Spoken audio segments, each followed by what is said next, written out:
Lesson 3. Awakening of Siddhartha. One day, Siddhartha, along with his charioteer Channa, went to see the outside world. He was disturbed to see some sorrowful sights. He thought of attaining a solution for the sufferings of mankind and left his home. Some time after leaving home, Prince Siddhartha reached Rajagriha, the capital of the great kingdom of Magad. He was now living as a wandering ascetic. He had cut off his beautiful curly locks and given away his gorgeous silken robes and precious jewels. He was dressed in ordinary saffron robe worn by those who had renounced the world. Even as a monk, Siddhartha looked impressive. He was extremely handsome, and his face and body seemed to shine with a golden glow. He was tall and well built. His voice was deep and powerful, yet sweet and pleasant. The look on his face was serene and dignified. He had a small group of followers with him. He used to beg for his food. He held a ball in his hand and stood in front of a house with his arm outstretched. He did not ask for food, but waited for a few minutes and moved on to another house.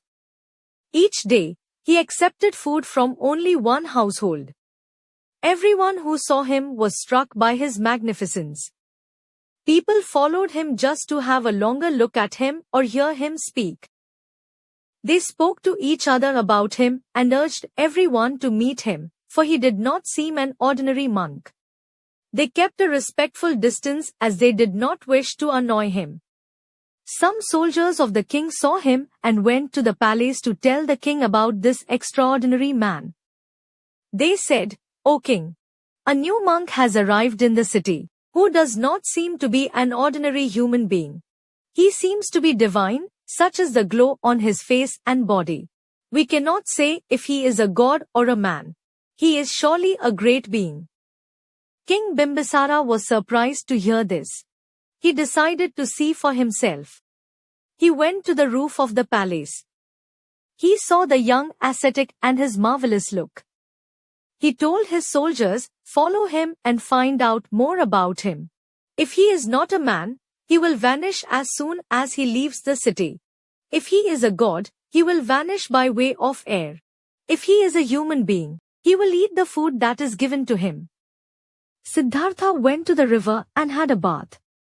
Then he climbed a hill and ate his food sitting on a rock outside his cave. The soldiers reported this to King Bimbisara. He decided to meet him. Siddhartha was sitting under a tree when Bimbisara reached. He saluted the young ascetic and said, "You are surely a man of high birth. The harsh life of an ascetic is not for you. I shall give you a high office in my court.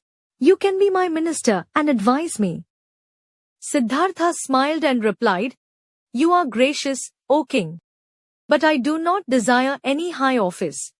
I have renounced the world." "You are so wise. My heart is filled with love and respect for you, noble sir. I am willing to share my throne with you." "You will be the co-ruler of Magadh with me," King Bimbisara said. Siddhartha laughed out aloud. He said in his deep voice, "If I had desired a throne, I would not have left my own kingdom. I am Siddhartha, son of Shakya king, Shuddhodana of Kapilvastu." "Why did you leave home, noble sir?" King Bimbisara asked. "This world is nothing but misery. Every creature is unhappy. Whatever happiness is there, does not last. I am seeking a path which will free men of their misery. I am seeking enlightenment. Your words, your manners inspire great faith in me. Promise, sir, that when you find enlightenment, you will come to my kingdom and enlighten me and my people," Bimbisara requested. Siddhartha smiled his glorious smile and promised. He remained in Rajagriha for some more days meditating. Then he left to become the disciple of Alarakalam, a famous teacher. He learnt everything that his teacher had to teach him but was not satisfied. He went to other teachers. They were all very impressed with his calm, dignified behavior and his extraordinary ability to learn. They all wanted to make him the chief of their sect, But Siddhartha did not wish to be tied down.